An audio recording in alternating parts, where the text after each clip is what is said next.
Vaut-il mieux investir dans Coca-Cola ou dans PepsiCo? C'est la question à laquelle on va répondre dans cette vidéo. Abonnez-vous à la chaîne si ce n'est pas déjà fait. On commence tout de suite avec la comparaison des capitalisations boursières. Coca-Cola, on est à 307 milliards de dollars, 308 quasiment. Pepsi, ça décroche, hein. Hop, on est à 184 milliards de dollars. Bon, alors c'est pas un critère en soi, hein, la capitalisation boursière, c'est juste pour comparer le poids relatif des deux entreprises. On va regarder la croissance du chiffre d'affaires.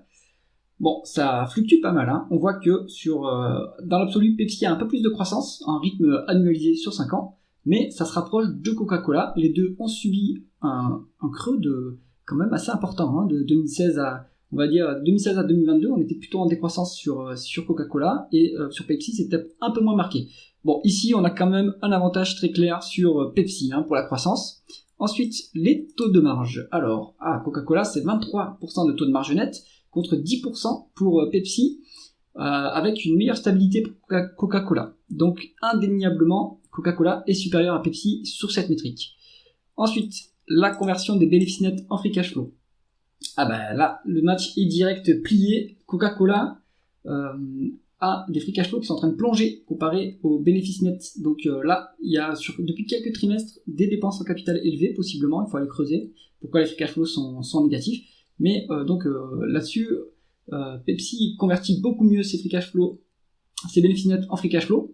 Donc toutefois, ils sont inférieurs aux bénéfices nets, hein, le free cash flow de Pepsi également. Donc il faudrait valoriser plutôt en price to free cash flow. On va regarder cette métrique, on pourra regarder aussi un price earning. Allez, donc sur ce critère-là, c'est plutôt Pepsi qui a l'avantage. La rentabilité, avantage Pepsi quand même, hein. Le rendement des capitaux investis est à 18% contre 15,8% pour Coca-Cola. Alors, Coca-Cola est en train de remonter sa rentabilité, donc ça c'est pas mal. Peut-être qu'elle va recroiser celle de Pepsi qui est plutôt qui est en hausse mais plus modérée. Donc ils sont relativement proches, mais sur ce critère-là, on va privilégier Pepsi à nouveau. L'endettement maintenant, on est sur une équivalence, hein, au niveau de la dette. Coca-Cola est à 2,2, Pepsi à 2,1.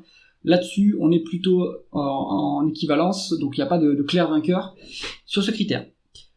La rémunération des actionnaires, on a un rendement de l'actionnaire qui est en train de monter en flèche pour Pepsi. On est à 4,5 à l'heure actuelle. Donc je rappelle, la rémunération de l'actionnaire, c'est rendement du dividende et rendement des rachats d'actions. Coca-Cola, c'est 3%, c'est en train de baisser. Alors ça baisse, c'est bien sûr, ça dépend du prix de l'action, hein.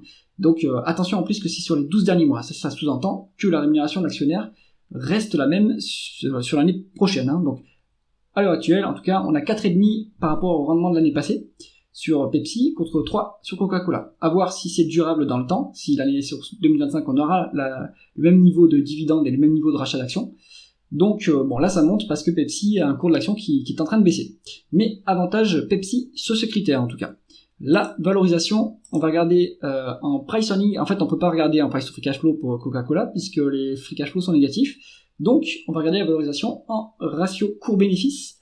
Pour Coca-Cola, on est à 28,7. Pour Pepsi, on est à 19,7. Donc, on est beaucoup plus décoté sur Pepsi. Et c'est un critère assez important pour moi, la valorisation.